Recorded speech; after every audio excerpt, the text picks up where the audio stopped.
if we were to join a forest cult, what kind of a mask would you pick? I assume they get to choose their masks. Bat. Oh, God. Okay. You know what? Raccoon. Oh, I love that for you. I feel like spiritually it works. I feel like in the manner of like being undetected, gazing at someone. Yeah, raccoon. Mm-hmm. Jen shows up to the forest cult gathering wearing like a Batman cowl, and she's like, "Oh, what? It counts. It's an animal mask." You can feel the side eye through the other animal masks. Imagine being the least tolerated person in the forest cult. Yeah. That's what being on this podcast is like for me. You have to work in the mud fields like that fucking the fucking movie, the fucking Christian movie where she wants to die but she has to kill someone in order to die.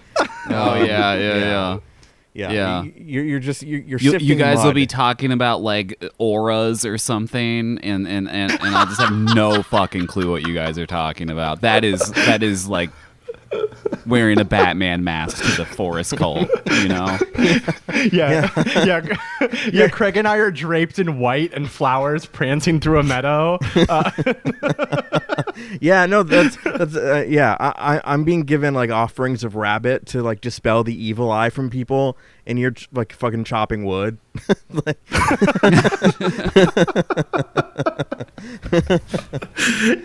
Yeah, she's just like a lady, just in like jeans. You know, we have like How long are we gonna be out here? Yeah, I didn't bring any sunblock. It's quite sunny today. I haven't been able to TikTok vlog any of this. I need content going to waste. Yeah, I'm out of vape juice. This isn't going to work for me. Hello and welcome to Swimfans Bloodbath. This is your number one horror block for the year. We're keeping it chilling. We're keeping it creepy. We're keeping it gooey. I am your co-host, the sexy, breasty daughter of the very fey landlord that all the drunks are singing about being horny for her in front of. I'm Josh McKenzie. I'm Here Lies Craig Neeson. God damn it! God damn it! Protected by the ejaculation of serpents. Find a new bit, bitch. Fuck! Shit! Fuck! I should have known. I should have known better than go snake after Craig. I should have just knew it was coming. I don't know. I would be the one being burned in the Wicker Man in this group. I'm Jennifer Hawking. You're the salmon of knowledge. Yeah, she is. Craig and I are frolicking at the maypole, and they're strapping Jen into the salmon of knowledge rig. This week on the podcast, we are talking 1973 Robin Hardy film, The Wicker Man. Just do it.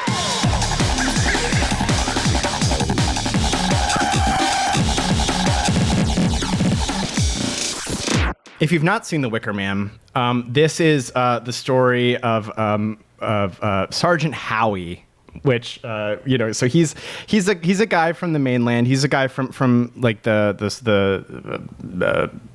Edinburgh, I would assume, and he has flown to this small island called Summer Isle. He received an anonymous letter that a girl named Rowan Morrison has gone missing. But when he asks after Rowan Morrison on the island, he gets all sorts of strange, evasive answers. It seems that nobody knows her, or like there is no Rowan Morrison on the island. But he continues investigating because he's not quite buying it. What you need to know about our guy, Howie, is that not only is he like super Christian, but he's also an adult virgin. So as he is like sort of going around the island, you're seeing like a lot of like groovy island people like having sex in a field. There's a hot blonde lady who works at the inn that he's staying in, who's like trying to get him to have sex with her, and he's doing like the no nut November deal where he's just like fighting that at all costs. And he becomes more disturbed as like they, because it's the end of April, it's about to be May, so like they're teaching the children about the history of the maypole and what it represents in their religion, etc. And he gets more and more upset by like this, this unchristian upbringing of these children, this unchristian way of life of the people on this island. He is having no luck finding any evidence that Rowan Morrison exists. Her mother says that she doesn't. Her sister says that she doesn't. Finally, he goes to her schoolhouse, and all of the children and the teachers say there is no Rowan Morrison. Nobody knows her, but he does find her name in like the attendance log, so he knows that she exists. All of like the local photos of her have been scrubbed. Just no luck. The only thing he has is this like one piece of evidence. He goes to see like the head of the island, Lord Summer Isle. And you sort of learn a little bit about the island. It's famous for its fruits because this guy's grandfather made like genetically engineered some kind of plant that will grow on like Scottish islands to yield a bunch of fruit. And because he had these pagan beliefs and he made a bunch of fruits happen, the people were like, oh, okay, we should be pagan then if it worked. So they sort of chased all the priests out of this Scottish Isle. And are now doing like pagan stuff. But from the Lord, Howie gets the approval to dig up where he thinks Rowan Morrison's grave is. When he does this, he only finds like the corpse of a hare. So, he's frustrated. He sort of confronts the Lord and he's like, I don't know. He does like a Christian rant about how immoral they are or whatever. Finally, he finds like a box of like photographs of Rowan, including her at like a harvest festival. And he finds out that the harvest on the island for the first time since the fruit trees were planted has failed. And he's like, oh my God, she's going to be sacrificed by these pagans for their harvest. So he tries to leave the island to go get backup, but his plane has been disabled. So the next day is May Day. It's May 1st. So this is when they're doing all of their festivities. He can't leave. So what he does is he like knocks out the innkeeper where he's staying so he can steal his harvest costume. He becomes part of the festivities. They go on like a parade, with a bunch of ritual in it. And finally they end up at the beach. They're doing like an offering to the sea when finally, after all this, Rowan Morrison is brought out of the cave, and she's like, "Oh, help me, mister! I hate this for me. Please come save me." So he chases her. They chase him, and then, wouldn't you know it, she was actually luring him to the top of this like mountain cave type deal, because as they explain that. Rowan, the little girl, was never supposed to be the sacrifice. The sacrifice was supposed to be Howie because he settled all of their sort of ritual qualifications in that he came of his own free will. He represents the law, or like they say, represents a king. He is a virgin. And he's stupid for like following their deception the whole time. So he has satisfied all of their requirements to be sacrificed. Howie tries to talk them out of it. He tries to tell Lord Summer Isle that like, the reason that your trees aren't growing is because you can't grow fruit in Scotland, dumbass. Please don't sacrifice me to the gods. But he's like, no, it's definitely going to work. So what they do is in the last scene of the movie, what they do is they drag Howie to the eponymous Wicker Man. They put him inside of his chest, and they burn him inside of the Wicker Man. As they are singing like a folk song, and he is trying to read a psalm to sort of counter the noise as he is burning alive in the Wicker Man. What do we think? I adore this movie. This is one of my favorite horror movies of all time. Even though I don't think it's particularly scary, it's still nevertheless a horror film. Yeah, I mean, this film works on so many levels, like the soundtrack to the images, the micro details of the island, what they're learning about, what the children are doing, and the idea of like transmutation into a hare, or the little beetle inside the school desk that's like circling around a nail. Obviously representing Howie, but he's not aware of it at the moment. And then like the macro, it's like this really fun, like noir detective-y thing where you have this really dogged, investigator who wanted to get to the bottom of this thing. and the satisfying conclusion that he's been like being led around by the collar. Yeah, I mean, it's a film that is like profoundly eccentric, and I think that's its primary draw for me, is that it exists in my mind with like Fellini's Satyricon and like Alejandro Jodorowsky movies, just because of its like occult like excess, and all the kind of color and like joy and vibrancy that these sort of fantastic films can bring. I find it endlessly cozy. I find it endlessly rewatchable. I remember firing it up for the first time, expecting, I must have been like 18 years old, on DVD, and this must have been the theatrical cut, or it couldn't have been the director's cut. It wasn't, that wasn't around, I don't think, at that point. But, being like, oh, this is going to be like this is going to be scary as shit. This is going to be scary. And then all of a sudden it's like, the landlord's daughter. and I'm like, I'm not scared, but hell yeah, this fucking owns. So yeah, I mean, we can talk about, it's not particularly interesting. We can talk about the version that we watched, which is the final cut, and is regarded as the superior cut, for a couple reasons, and I can talk about that a little bit later. In the folk horror tradition, and there's a lot to be said for that tradition and how it became a 20th century thing, and people argue about it. They say, Shirley Jackson's The Lottery was what began to like popularize it in the 30s or 40s when she wrote that. But it's something that's always existed, right? This idea of the old religion, the old kind of pagan traditions, existing somewhere in a closed society, whether it's like off in the woods or on an island, or in like a secret sect.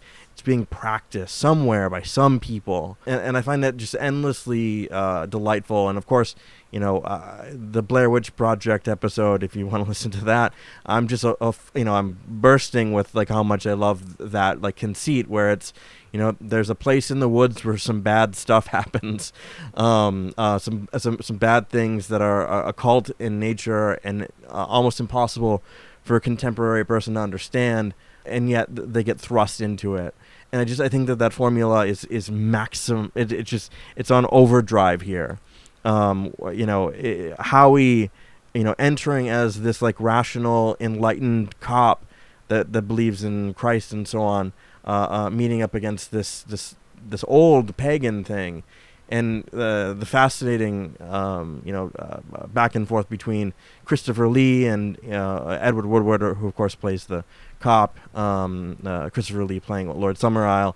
Like, don't you like eat your own god? Wasn't your virgin like impregnated by a ghost? It's such a fun fucking Get his movie. ass. Yeah. And like, yeah, I mean, just the overall kind of genre of detective kind of noir stuff with horror, and with this, like, actually I think the ending is what is like triumphantly horrific and terrifying, where the rest of the film is actually kind of comic, and that in itself is I think a testament to just how curious and strange this movie is as a construction. Is that it's light and it's funny and it's strange, and then it's brutal.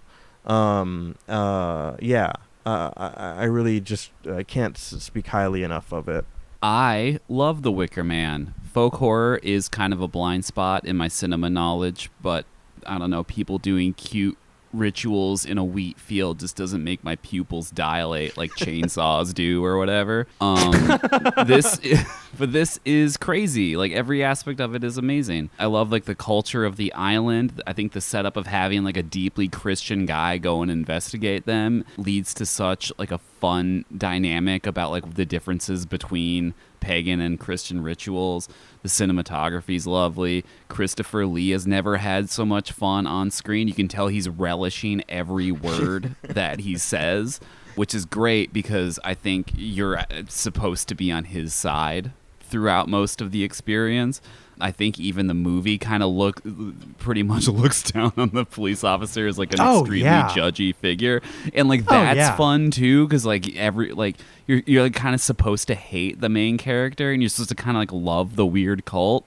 And I think that is so much fun to witness. The music is crazy, like much like Craig, the first time I saw this, I had no idea that this was a musical. I only knew of its reputation as a horror film. So it was like the first musical number is like that like bar sing along, and you're kind of like, all right, that's a little elaborate. But you know, as a one-off scene, but then like it just keeps happening, you know. Sort of that dawning on me was a very memorable experience of watching this. I don't know what else this musician did, but I would really like to hear it because the songs are really good in it. The ending is crazy. Obviously, it's the thing that everyone knows going into the movie is that there's a big Wicker Man that this man is going to get burned in. You spend so much time with him in the Wicker Man that you start to like really kind of feel the length of time it would take to burn alive inside of one, and it like really started getting under my skin at the end of it, especially as like I don't know, there's something so beautiful about Christopher Lee's like speech on that rock or whatever, where he's like, I'm gonna offer you something very rare now, a martyr's death. And I think we'll go into that scene more because it's incredible. But the last, I mean, this whole movie is fantastic, but the last like 20 minutes of this thing are like mind-blowingly good. This whole movie is great, though. I might be evil. So I'd never seen this before. Adored it. Loved it, top to bottom. Wonderful movie. This is one of those movies I should have seen a long time ago. I might be evil. When they were burning him in the Wicker Man, I was filled with glee. I was like, finally, immolate in the Wicker Man.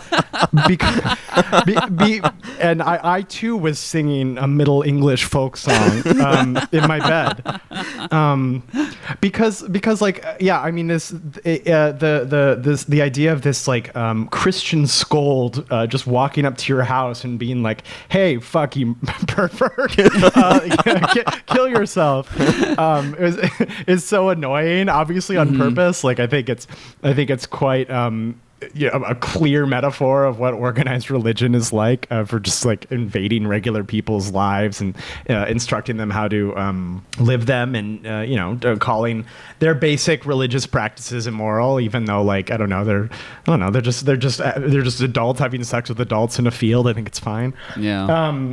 Anyway, so like, there is a bit of schadenfreude in watching them like just absolutely murk this guy in a giant wooden man. I think so I learned something about myself while watching the movie, which is always a nice thing to have happen.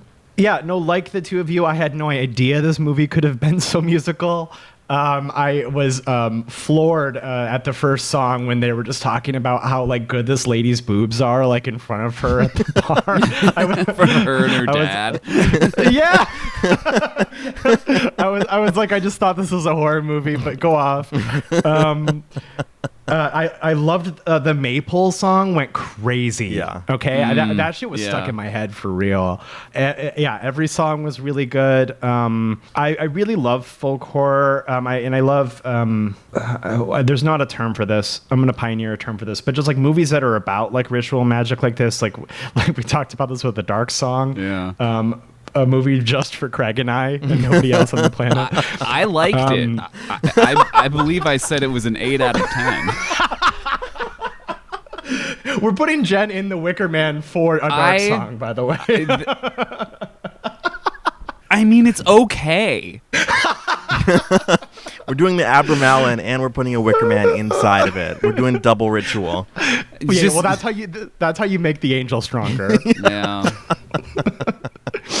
But no, I just love movies. I love movies like this that are just about sort of ritual practice.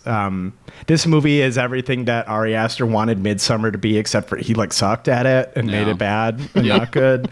And I think that's kind of trite, right? Because of course they have so much visually in common. Like both of them are about like forest cults. Both of them are about like a ton of like white people in like Yellow King Carcosa style like robes, like dancing. So like obviously they have a lot of visual signifiers in common. But like I think the difference is that Ari Aster flopped. And this movie didn't. This movie was like exuberant and colorful. Had the gall to be about music for some reason. I think the world of this, it was so breezy. Like Craig said, it was weirdly cozy for being a movie about a man burning to death. It was shockingly watchable. I do agree with you, Jen, that you do start to feel the length of time it would take for the fire to rise up the Wicker Man to get to you. But I was just like, let's get him, girls. let's get you were that harvest. relishing the anticipation of it. Yeah. Maybe I'm just evil. I don't know what to say. No, but. I mean, this film is structured like the Battle of Algiers, but instead of like seeing a cop get killed every 2 minutes, it's Howie getting humiliated every 2 minutes. Like he just can't. He cannot for a single second step ahead of them. And no matter how belittling, how condescending, how judgmental he is, they've all, none of them wilt in front of him. You know what I mean? No one kind of like surrenders a point or gives an inch to the things that he's saying. In fact, they, engage him pretty politely considering how much of an ass he is. Truly one of the most devastating lines in this film is Rowan's mother saying, "You'll never understand the true nature of a sacrifice," and it's just like I mean, for a movie to be structured around a scold, just an incorrigible, retrograde conservative scold to get roundly humiliated and then dispatched with. I mean, I think there is some catharsis there, right? Where he's, seeing people, adult people having sex, not together, but like next to each other in a kind of ritualistic fashion outside in the field. And he's like, this is fucking intolerable. And it's like, it's like, for him, like the sexual revolution. Hate to see an orgasm. Yeah, hate to see an orgasm. Have never, will never, will never bring a woman to one. It's just like, he stands like alone, like astride this world that has, in his mind, it's like, it hasn't progressed. They're heathens, they're barbarians. But in a different way, I mean, it feels like a stand-in for a world that has changed or that has evolved in some way because of, like, the sexual revolution and, feminist struggle and all this sort of thing. He's like the caveman in the situation, where we see these heathen pagan barbarities. He's actually the one, with his do they know nothing of the resurrection? Or when he does this really, it's to me it's like really, it's like a beautiful gesture for him, and he thinks it's very powerful, which is when he enters the former church grounds, knocks the apple cart off this like altar, and then fashions like a makeshift cross to put on it. And it's like, that'll fucking show him, man. Like that, like he's reconsecrating the ground for Christ. And that struggle, that kind of friction between him and this entire construct that's up against him is delightful. I mean, again, Schadenfreude, I think is a really fantastic operative thing here. Yeah, because I mean, and this is obvious, right? Because it's so on the nose, but like this works for this works as a metaphor for anybody trying to do sort of religious, spiritual control, morality police over anything from like something as broad and as terrible as colonization, like to getting mad at like drag queens for reading to children. You know what I mean? It's the same shit all the way down, where it's like what you practice, what you believe in, regardless of how harmless it is, if it doesn't fit this sort of like I was raised Baptist, patently ridiculous concept, then it's therefore evil, and of course when you say that out loud, it sounds like an atheist in 2005 posting. But it really works so well because, like, I don't know, in 2025, I mean, that's just every fucking day now. Yeah. Is that you have a person experiencing a simple human pleasure, and then you have like 65,000 psychopaths with guns being like, you should actually die for experiencing human joy. And that's just what this guy is, a synecdoche for that. So like, I mean, I don't endorse, of course, the forest cult sacrificing potentially, children to their gods. But for this one guy, go off. I love this that. This time it's okay. I love that in the ending too, when Christopher Lee is giving his speech, because he just becomes like surrounded by more and more of these like island people. Because you've seen the juxtaposition of like Christian, or I think is he explicitly Catholic? He takes communion at one point. Do other religions do that? Yeah, no, I think he's like Catholic. Okay, yeah. I don't know if any. Yeah, I never was clear on that. You see the juxtaposition. You kind of understand like what a religion is, what it means to both people, and that it's like kind of not that different, except that he's trying to impose his worldview, like the quote unquote like correct one, onto these people, but they're just so numerous that like they easily overpower him, and you just sort of see his you see his faith crumble. You see him beg God for like salvation. Maybe that's not really gonna happen here, man. You've been here for a while now. You haven't been spared yet. Like you're just kind of, he's not showing up. Right. What really sets your religion apart from theirs in this moment? Yeah. What sets it apart is the number of adherents in this one particular area. That's the difference. Yeah. They kind of have like at least 6 swordsmen at that point. Yeah, home field advantage, we call it. For real. Home pyre advantage. Craig, I did want to, before we get too far off the topic, I did want to ask about the various differences between the cuts. I also want to know that. Yeah, so the theatrical cut, in very short terms, was something that the production, the money people, it was a hatchet job. The director was deeply unhappy with it. I mean, they cut it to its kind of bare bones. It's like, I don't think they knew what to do with a lot of its eccentricity. They didn't know what to do with some of the odder parts of it, other than to cut them to make what they saw as a horror movie, as a kind of deliverable, land as that, right? But it's a work of art that's a little more complicated than just that like category. It's a really brutal cut. And then the director's cut it's one of these cases where it's not actually really a director's cut. It's an attempt. It's like an overcompensation for what they did to it in the beginning, which is adding pretty much every scrap that hit the cutting room floor, including, and I've seen it, and I think it's a really profound distraction. You see a pretty large segment of Howie on the mainland before he even goes to Summer Isle. Oh God! Yeah, and but see, the thing about that is that it's not necessary. Because the collision between cultures starts fucking immediately. It's like, can you send out a dinghy, please? I'm a cop, and they're like, I don't care. You know what I mean? Like you don't have authority here, and so on. So what the final cut does is it gives you a tiny taste of Howie before on the mainland. We see him. Oh, sorry.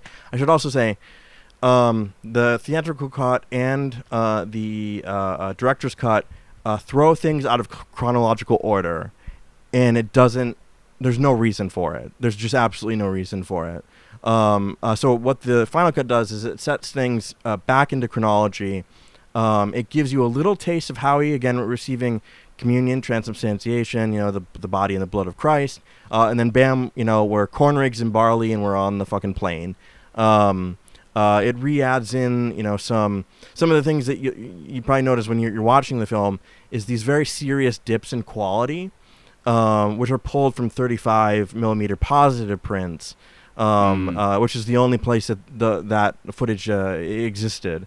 So anytime you see a moment where shit starts to look really goofy and bad, it's probably for that reason.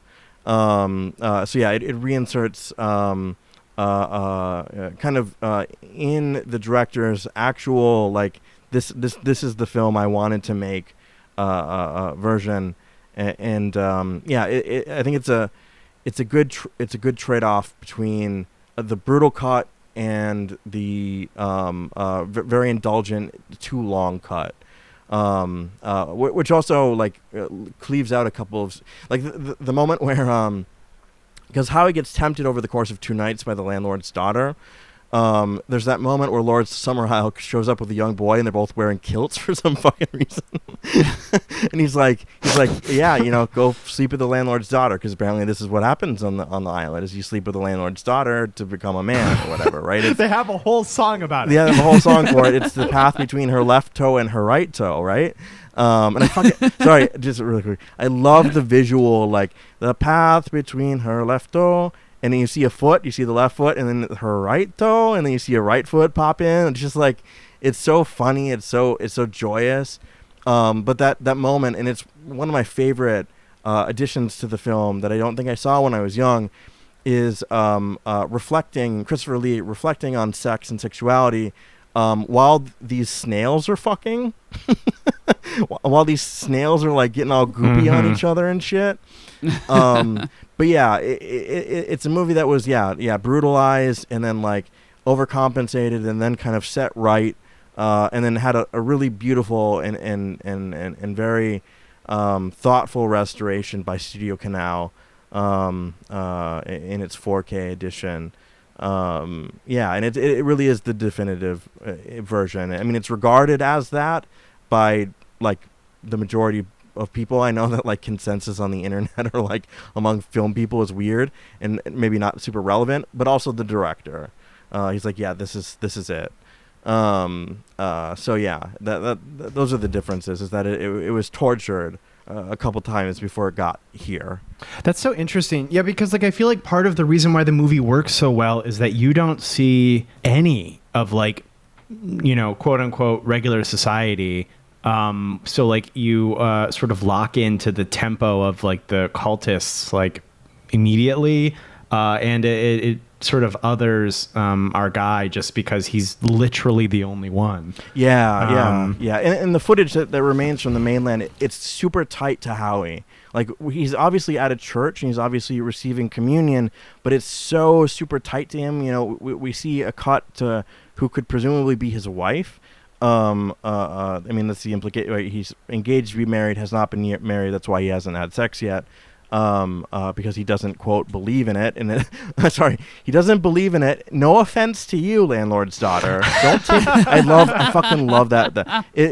He's sweating. He's the wettest person on the planet, trying to resist the temptation of the landlord's daughter. And the next morning he's like, yeah, no, don't take it personally. It's just like, that's what I believe or whatever, So, you look great. I mean, there's not like, as though he's like fucking gonna hurt her feelings.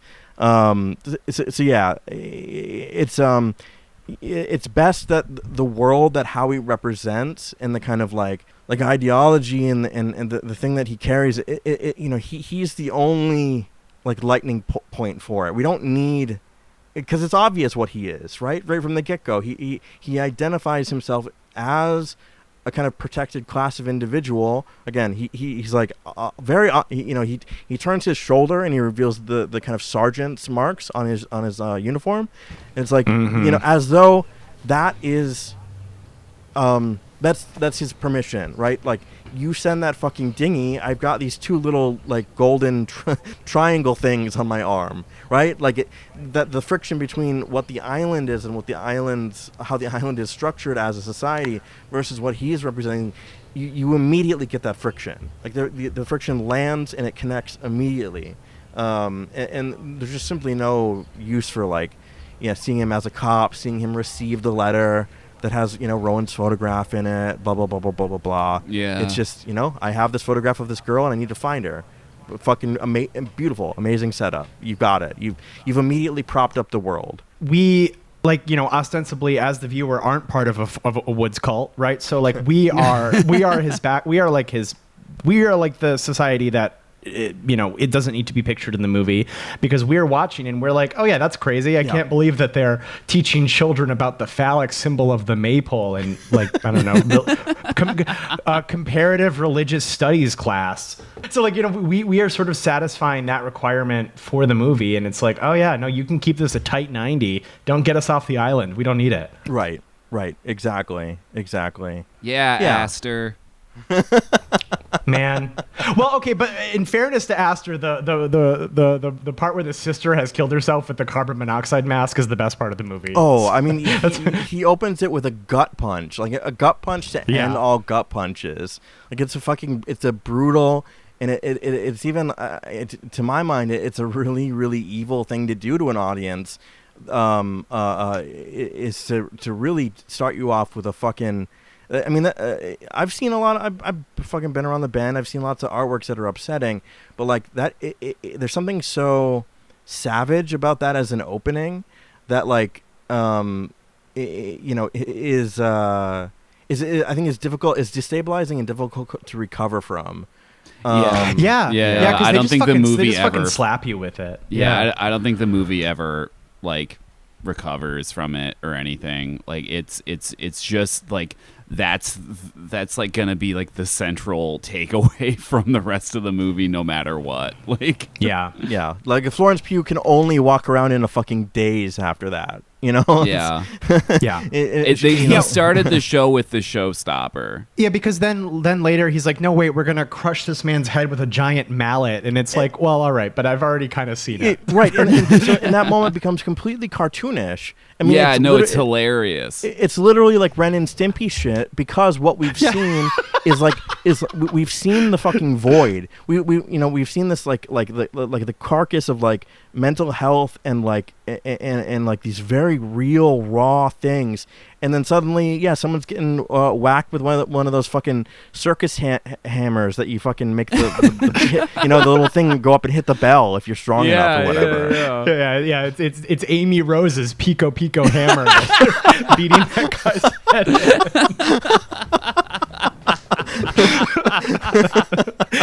Have no fear, Amy Rose is here. The fucking ice climbers come and smash the dude's face in. Ari, this is free stuff, man. You can just take this. Yeah, write this down. I mean, just because these movies are so easy to compare and contrast, I mean, like, it seems like what this movie understands is that what this movie understands implicitly is that nobody likes a scold, right? So, like, and also, all of our modern society, pretty much no matter where you live in the world, has been shaped by this kind of guy who came in and said that, wherever you live, whatever you do is, immoral unless you become a pervert like him.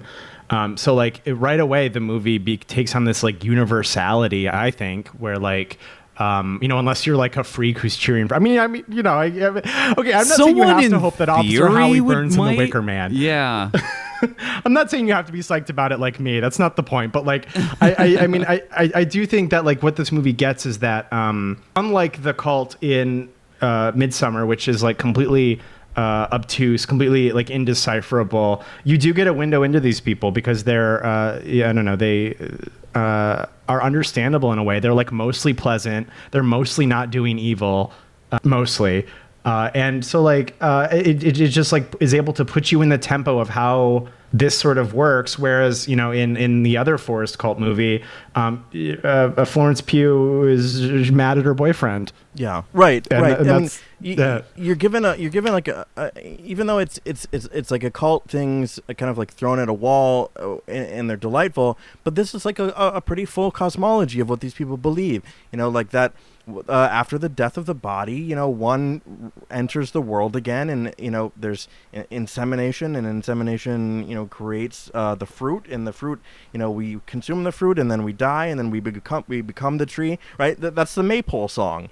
On the branch there was a tree, and then how it ends is on the grave there grew on the branch there grew a fruit or something. The guy ate the fruit, the guy fucking died, then a tree grew on the fucking grew on the grave, and then this fucking cycle started over again.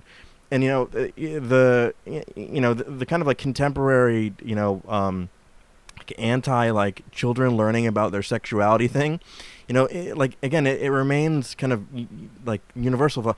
What do you teach children? And it's like, they're teaching them about like the cycles of like life and death in the cosmology as they see it, and about reproduction. And one of the funniest to me, like one of the most like obvious outright jokes is Lord Summerisle and Howie are looking out the window, and they're watching the girls dance under between the fucking Stonehenge that they just have on the island.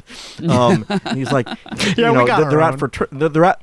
at divinity class. They're learning about fertility, right? Like they want to be fertile. They want to produce offspring. And Howie's like, oh, and they do that by jumping through the flames naked. And Lord Summerisle retorts, oh, I think it would be like way more dangerous if they had the clothes on jumping through fire, no? Like, and it's just like, but how they understand the relationship to nature and to the world is altogether different from Howie's, which is weird. I mean, it's honestly. We don't really, other than understanding, I guess, from the perspective of being in some way representative of Howie as an audience, at least, I certainly am, in the way I was raised.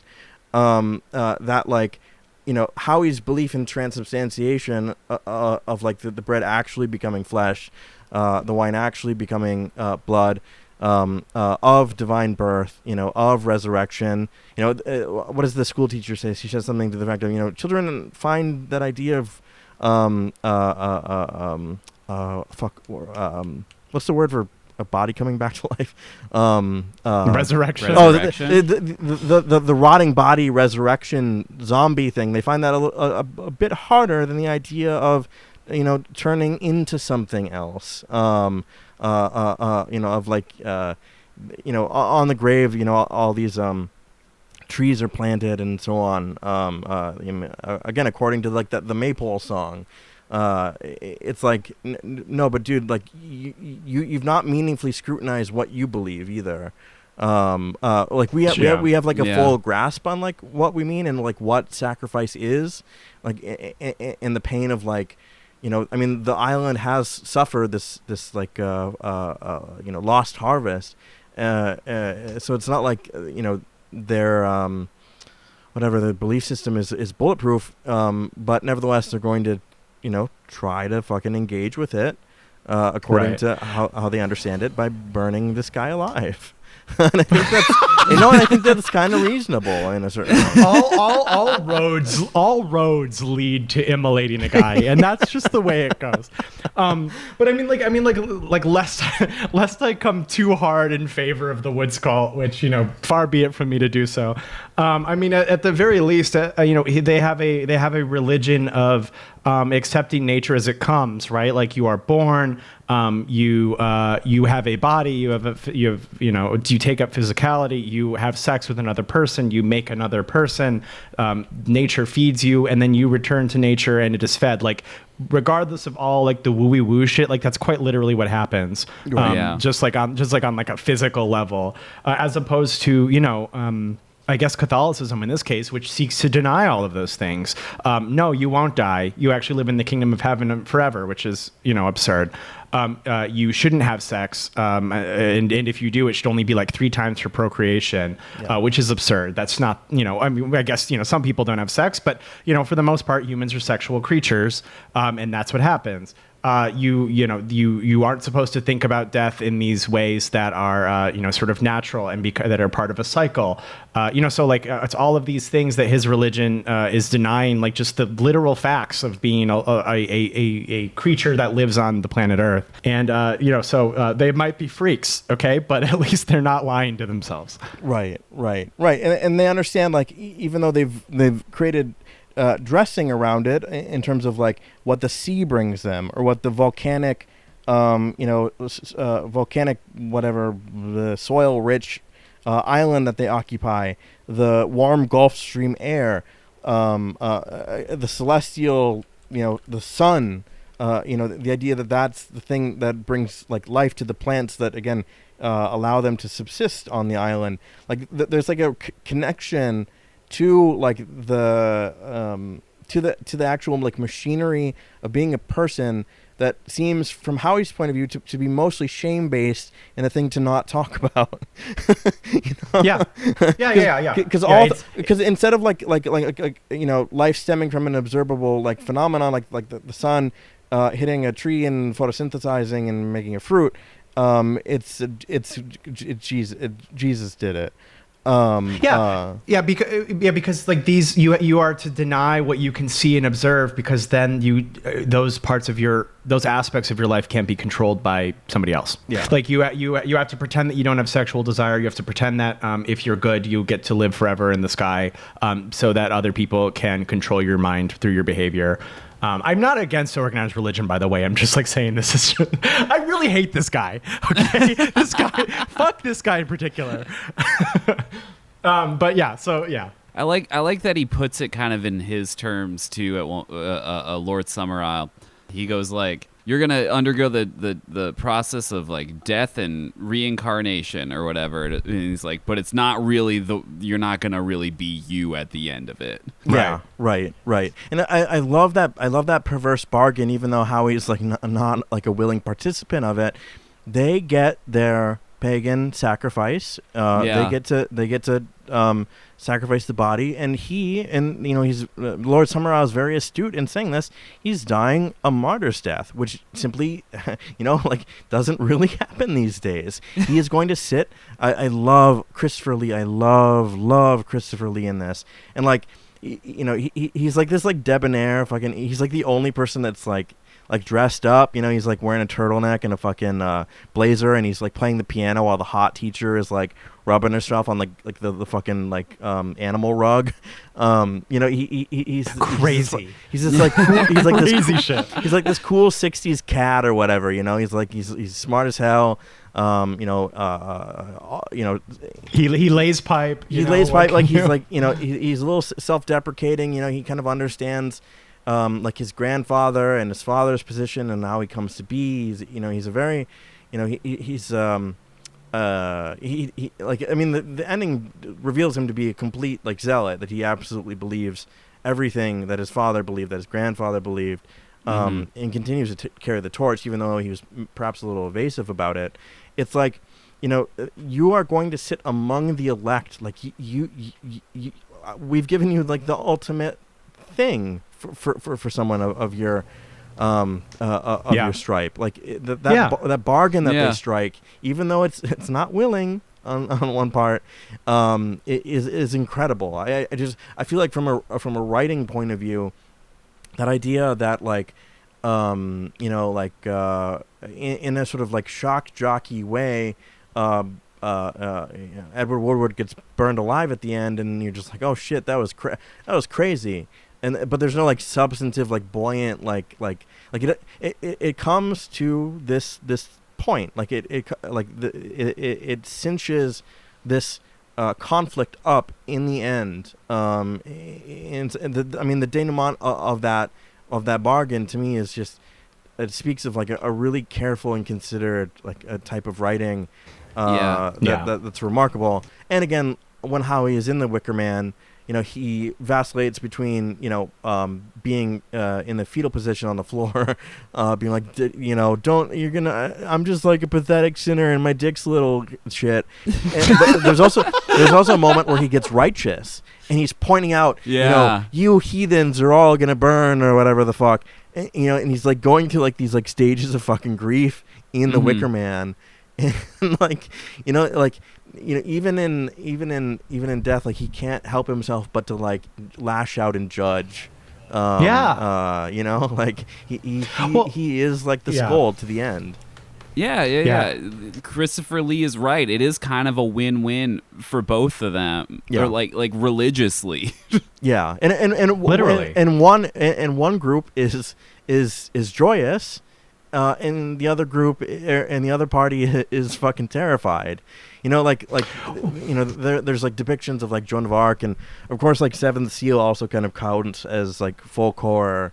But there's that idea of like the witch that gets burnt, that's like happy with it, like she or like the martyr in Joan of Arc, where she's being consumed by a flame, but she's entering the elect. She's died proselytizing. She's died for her cause. But like Howie can't. There's no dignity in that moment for him, which is interesting.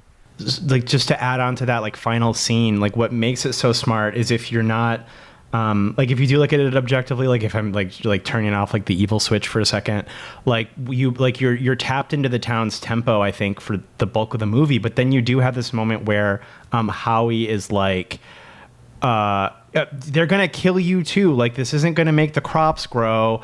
Like, this is dumb shit. Like, they're gonna get you next when this doesn't work. And then you're like, oh yeah, this probably won't work. Like, this probably won't make the crops grow. Right. Right. And then that it does sort of, because like, because I don't think the movie's blindly like join a forest cult, right? Like forest cults rock. Right. And I think that moment is so smart because you're like, oh no, you're right. That's not going to work. You shouldn't burn that guy in a Wicker Man. Okay, we've had our fun. Let's not burn this guy in a Wicker Man. But like, and that's where it just sort of like snaps you back to, it's really effective in doing that, I think, and like, but also in not like a way that like ruins the movie. Like, it keeps up that sort of like ecstasy, like religious ecstasy of them like singing their song, and he's like chanting the prayer while he burns, and it's just like, but ideally if you haven't lost your heart to darkness, you would be like, oh yeah, we shouldn't do that. Probably not great. Yeah, and I mean, like, as I understand it from the director-writer point of view, like, the idea of a horror film that had like magical or like occult or sorcery elements was not particularly unusual. I'm thinking of so this would have been 1973, but 1971. I want to say, nobody.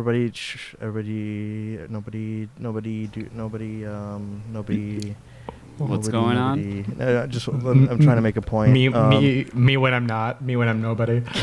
Okay, so like you have something like Simon, King of the Witches, which is like, there's like people shooting like fucking orbs at each other. Like there's no. The only thing like that's like, I guess, magical in a way in this film is that Howie fulfills, very dutifully his position, right? That's maybe the only thing, but that's not even necessarily ascribable to some kind of like magical compelling force. That's maybe ascribable to them as being very cunning. Mm-hmm. Very cunning in selecting a victim for sacrifice. But otherwise, I mean, you're right. Like, the film doesn't like show them with their fucking apple orchards blooming. It just, what it does end with is one of the most. I adore the shot where we're seeing the Wicker Man burn, but the sun is going down.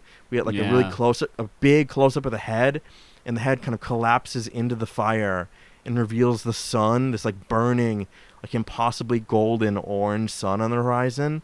And it's like, like that's an awesome shot. It doesn't give us necessarily that a closure that this is going to do anything for them. I mean, again, this could very well, they could have ins with the old gods, or they could not. I mean, the movie doesn't tell us that they do.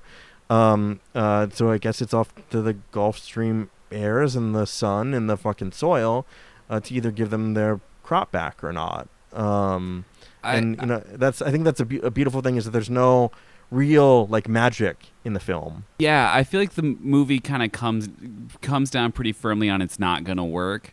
I think that moment where he's like praying for a god who doesn't show up, and then there's the moment where he's like, if it doesn't work this time, they're going to kill you next time, which is him assuming a lot of things about their rituals. But I do kind of think that might be what happened next year. And to just kind of like gesture to that without having to like show his comeuppance or whatever, I think works really well. Yeah, and then you're given like you're given the full version of the Christopher Lee that like Lord Summerisle has, in some ways been evasive about, where it's like next year your crops won't come back, and Christopher Lee in his impossibly booming voice is like, it will work. It's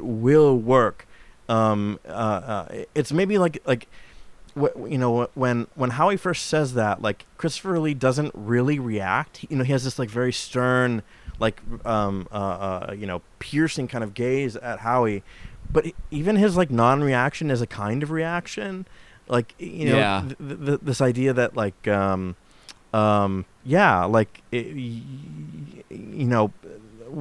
Lord Summerisle represents is like absolute certainty. I mean, much in the way that like you're kind of like seeing two equals at that moment. We see Howie as absolutely certain of his god, and Lord Summerisle of his gods, plural. And like it's like, I mean, the movie does kind of in that way like tip in that little idea that like maybe both of these fucking guys are like off their shit. Yeah, and at the end you can have two zealots and they can both be wrong. Yeah, exactly. And I think that is what they're doing. Yeah, and isn't that fun? Yeah, it's a great time at the movies. It's a great time at the movies. This is just a little aside. I love the glee with which what I presume to be the town butcher puts on his like cow costume. Oh my He's God. so excited to be the cow in the parade. Yeah. And I'm like, God, I want to be the cow in the parade. yeah. When fucking Howie's kicking around and he's just like, we see a cow up for up for being butchered, and then like this guy is just like, check out my cool cow hat. Yeah, he's just so psyched about his cow hat. Yeah, there is like so much just like effusive joy in the belief in their rituals. Mrs. Morrison, she has her sweet shop, and all the micro kind of granular details of like, putting a frog in her daughter's throat to cure her sore throat, or like putting the navel string on the tree, but of course it's her navel string. All these like little things that like the town does and engages with, they're so happy. And like, and there's a joy in the kind of perverse, like, just like everything's kind of normal, right? There's a graveyard, there's a school, there's a post office, there's even a registrar for like deaths and births, but everything's a little fucking off, like, and this like delightful tour that we get through the film, all the kind of color. And when I first watched it, I'm like, I remember being very young, and I'm like, they don't have fucking like palm shit in like Scotland. It's like, did they actually shoot this like, all in Scotland? And it's like, yeah, they shot this all in Scotland, and and like it's presenting me a version of Scotland I didn't know fucking existed. With all those like tropical looking trees that we see on Lord Summerisle's estate. It's like, oh, that's not. Is that a thing? That's just like the color that this film lends to like its environment, and again the people that inhabit it is like bar none. Just all these little things. Their costuming, the way they speak about things, the way they teach their young, like their songs, like it's just it's I love going to the movies shit. because they fully like sketched out a world here. Do you guys have any final thoughts about The Wicker Man? Did you guys see the remake? I've not seen the remake either. I have seen the remake. It's famously bad, right? Yeah, I've only seen the famous sequence of Nick Cage punching women. It's not good, but there is a definite weirdness to it that I kind of like. But I would never argue for its like reappraisal or something, right? I would never do that, but I do think it is weird enough to be interesting. I mean, I don't want to go too off track. Like, what are are there like? I mean, I'm sure there's major tonal differences too, considering it's 40 years later and a completely different group of people making it. I mean, it's Nick Cage and he's being really goofy, right? And it's like, and a lot of it is honey. So it's a bee-based film. And at one point, they put like a little like container on his head, a wicker container, and they pour bees in it, and he's like, "Oh no, not the bees." That was the director's cut, I think. Oh, that wasn't in the original release. Oh damn! There's a version of it that does not have the bee scene. Okay. Oh. Stand corrected. There's only the bees are situational. Yeah, because the bees are like the meme. That's the one Well, thing it that I know. looks really bad. The CG bees look really bad, and then he has like practical like bees stuck to his face. They should have cut it. It looks really bad. But like, yeah, I mean, it's mostly the same plot. I think, is it like a women-only colony or something? It's been like 20 years. Well, that's the thing is that there's like a sequence. There's it's a cut where like he's like discovered Rowan or whatever, but he just starts decking women. Like he decks like fewer than 3 women. Yeah, at least. And there's that one moment where Howie kind of like rescues. Oh, also, I mean that idea of the oh shit! I'm gonna derail us, but I'll continue my thought on the Nick Cage thing, where he's just like, it's not intentional, but it ends up being campy and goofy. Like he's just decking, he's just punching the shit out of women, and they're dropping like NPCs, and it's not like it's goofy. It turns into like Streets of Rage at the end of it. Like I said, crazy. It's not good. You don't need to watch it, but it's weird, and maybe there's value in that alone. Sure. Well, for the 1973 version, I thought this was a 5-star movie. I think this is just an amazing movie about wearing a mask. And that's the first and foremost takeaway. But the second takeaway is the Schadenfreude of like a man who wants to tell you how to live your life, barging into your house to rifle through your stuff, getting burned in a large man. And I think that's beautiful. Easy 5 for me. I like that a lot of the like they have all these rituals and shit, and like how I love how old the old dudes are on it. They're like those British, are the oldest guys, like British fisherman types. Like they've never touched sunscreen before, and their faces are all fucked up. They're like 48. Yeah, and they're like putting on the cult masks like everyone else because this dude is Mayday, man. And I love that. I love cross-generational solidarity. 5 stars. Yeah, no, I think top to bottom, it's a gorgeous film, and every time I go back to it, I'm rewarded, and the earworms abound, delight abounds. Don't keep the flesh waiting, or there's don't keep the Wicker Man waiting. It's just fucking joyous. It's a joyous movie. I did sort of like that when they told him we're going to kill you for the harvest. He's like, that sucks. That's not what Jesus would do. And then when they show him the Wicker Man, he like freaks the fuck out. Right. Like that's when he gets scared. Yeah. It's not that they're gonna kill him. It's that it's a giant wood man based death. Yeah. His reaction of like, oh God, what is that? Yeah. I mean, just again, like how this movie navigates its like structure and then delivers again like comedic beat, strangeness, fucking cool song, and then like Howie is like almost like breaking his restraints, like trying to like just get away from this fucking beautifully designed this beautiful craftsmanship and like formally just terrifying large wicker man. Like it's scary. It's the imbalance of power between like this man and his fate is made so concrete when he again, death as an abstraction, and then death is like, oh, I'm gonna burn alive in that big fucking thing. Shit. Oh man. And then that's what makes the film masterful. Yeah. He's like, yeah, behead me. I don't even fucking care. Like, you're literally wrong, but whatever. And then he sees the Wicker Man and he's like, oh fuck, oh no, oh fuck, oh like shit, that. Oh shit, oh fuck, shit, fuck. God damn it.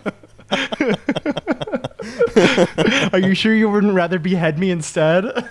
Yeah. Take me back to Stonehenge. I want those swordsmen to fucking chop my head off. I would take the swords over the Wicker Man. Oh my god, the Wicker Man seems fucking gnarly, dude.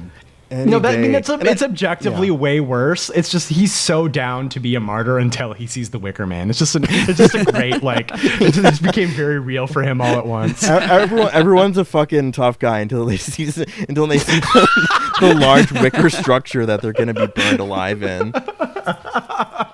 You're talking all that shit till you got to the top of that cliff, huh?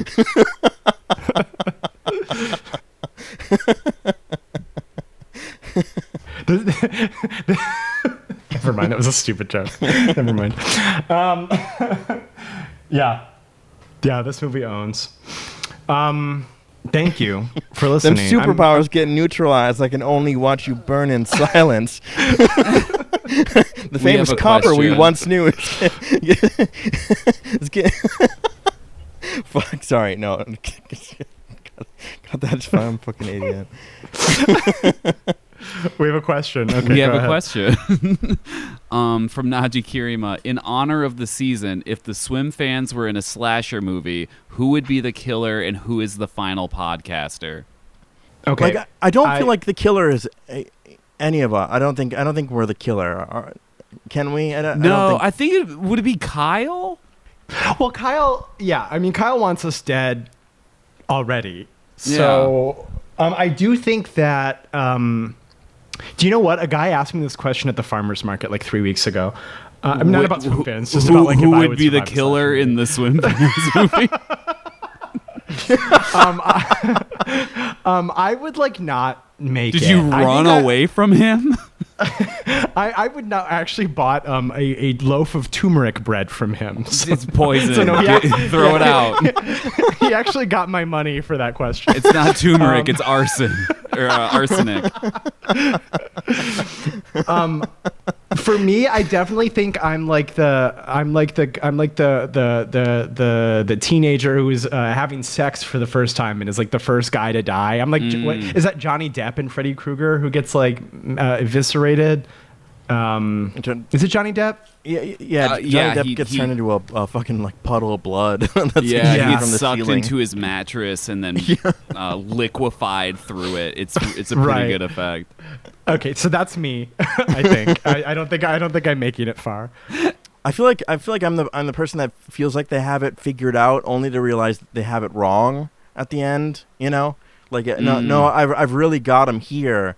But whatever the fuck I figured out is just not the route. Yeah, I think like a false like confidence at the moment where I've like I'm really gonna show Freddy his business. But again, much like Josh, anyone like us that's buying a bread with a low glycemic index does not stand a chance.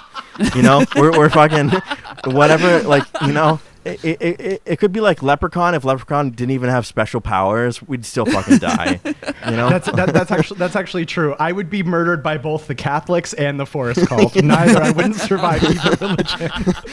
Our blood sugar is running low because we didn't fucking. We're on this low glycemic turmeric bread. It's for my gut biome. Leave me alone. It's for my gut biome. I say to the sex perverts in the Forest Cult. Yeah, it's like Kyle or maybe even like the super secret one would be like Addie, just like, you thought they were you thought they were so efficient as a killer in Among Us, but you didn't even realize, like, you didn't even think of it, right? You thought it was just a game. And that's really two different flavors too, right? Because I think Kyle's going to be like the like the killer with an incredible well of malice. Yeah. You know what I mean? Yep. Like that kind of killer. But Addie would be like the end of Scream. Like the Matthew Lillard character at the end of Scream. Yeah, I feel like Kyle would be a red herring. You would be like, of course it's Kyle. What are you talking about? Yeah, they just actively threatened us mere moments ago. Addie just doing it for the love of the game. I like the idea of me dying in a sexy ghost kind of situation, like in Ghost Ship, where I'm like lured to fall down an elevator shaft. Yeah, there's a ghost baddie that leads you astray. Yeah. I don't think. Who's the final one? I don't think any of us are making it out of this one. No. I do think you're going to make it the furthest, though, Jen. I think you got that dog in you. Yeah. Guess on this show that I think would make it to the end? Karina Carlos. Taylor. Oh, and Karina Taylor. That's absolutely true. They got the wiles. They're self-possessed and they can do it. No, they'll make it to the end. Some of them just simply wouldn't be put in a position. Like, I think Shannon and Marty would just simply not. They wouldn't be in the movie. They've got their own stuff going on. They're like, I'm simply not going to pull off the road into this abandoned cabin. I'm just not going to do it. Yeah, I'm not going to come to your 10-year podiversary party in the middle of the woods. I'm just not going to do that. I'm not going to use this Ouija board in the living room. It's not going to happen. They're not following Liam Neeson and Catherine Zeta-Jones to the mansion to do a sleep study. No. They've selected themselves out of it because they're just too smart. Yeah. What if it was Michael Douglas?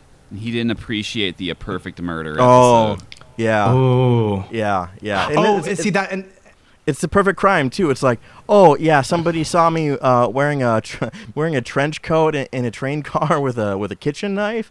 I'm sorry. Has someone seen my films recently? Like, I can't. Right.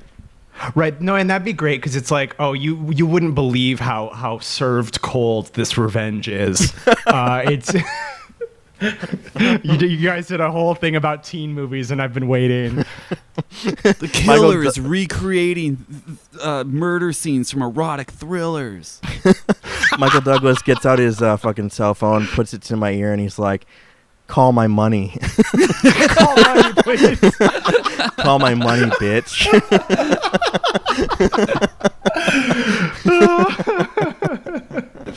It picks up, but it's like a one missed call kind of situation. Oh, that's so good. Najikirima, thank you for the question. The answer is we're not doing good. No, not No. Thank you for listening. I hope that you so far are enjoying Swimfans Bloodbath as much as I am, having a ball. You can find the show wherever you get your podcasts. So that is Apple Podcasts, Spotify, YouTube, wherever you're listening. Please rate, please review, please subscribe if you aren't already. Please leave a comment. Okay, please leave us a review. I think I said already. Leave us a question. The questions can be done like on social media. So like Instagram or Blue Sky. You can leave one on the Spotify episode if you listen there. You can email the show. That's swimfanspodcast@gmail.com. So, interact with us if you so desire. You can also find the show on all the social medias. So that is Blue Sky, Instagram, Letterboxd. It's User Swimfans Pod. Give us a follow over there. If you haven't watched Craig's Bloodbath video, run, don't walk. For real. To watch the video. And we have a Patreon as well. So that's patreon.com/swimfans. For as low as $1 a month, you can get access to all of the elite content that you can, wrap your brain around over there. And thank you to all of our patrons. And you can find me online at all the same spots. User Amons, AMONNS. I saw One Battle After Another. Much love to my homie Craig Neeson, but I thought it went absolutely fucking hard. I really liked it. Jungle Pussy Forever. Yeah, I mean, like, it's not like a movie that I think I'll revisit anytime soon. Maybe because it's like so topical, like it's so now that, like, I mean, is as much as I enjoyed it, I don't really think I'll be revisiting it anytime soon. But yeah, I thought it really went off. Jen? You can follow me on Blue Sky, diatron5.swimfanspod.com. I'm on Letterboxd Diatron. I rewatched The Lost Boys. I liked it probably more than I did the last time I saw it, but I've come to the conclusion that, like, I like the Jason Patrick stuff, but I'm not really into the Corey Haim stuff. And so I think it leaves the movie lopsided. It's a little too cute with it. But the older teen stuff I enjoyed. You know that movie was originally about Peter Pan? Yeah, because it's the Lost Boys. Yeah, no. Originally it was explicitly Kiefer Sutherland's character was supposed to be Peter Pan. Oh, weird. Craig. What's like the That's cool why they can way fly. to pretend to be Peter Pan? Like, how do you butch up Peter Pan enough to make Kiefer Sutherland be Peter Pan? I feel like he just is still the same. He still plays it exactly the same, but like he's like he's like a twisted version of him or something. He's seen some shit, but like that's why he never ages, is because he's a vampire. That's why they can fly in the way that they kind of just float. It's 'cause it's a remnant from a script where he was Peter Pan. Craig. You can find me at Craig Neeson on Instagram and Letterboxd, craigneeson.com. I haven't seen anything recently. I do want to shout out Hollow Knight, which I kind of completed. I was like, hell yeah, I'm at 100%. And then like I checked it again. I'm like, I'm at 102.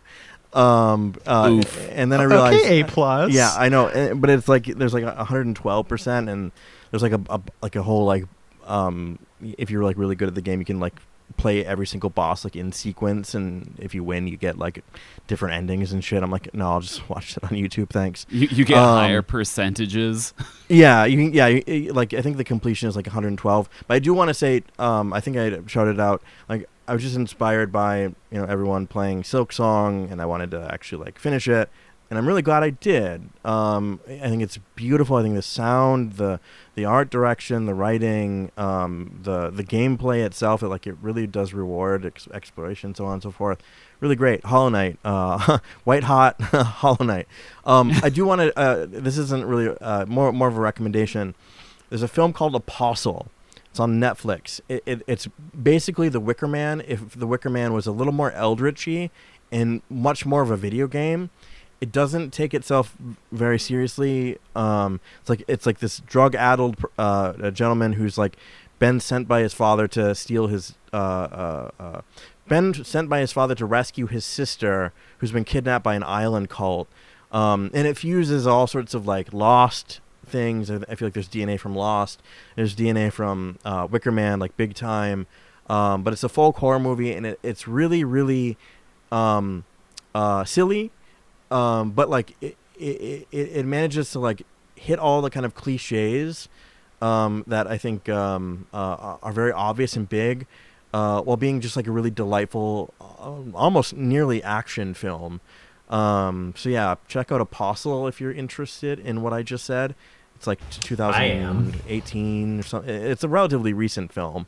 It's The Wicker Man, but like kind of like popcorny, if that makes sense, and for a Netflix audience, which sounds like a bad thing, but it's really not. It's actually a lot of fun. So, The Apostle. Nice. Great. We'll see you next week. Okay, bye. Bye.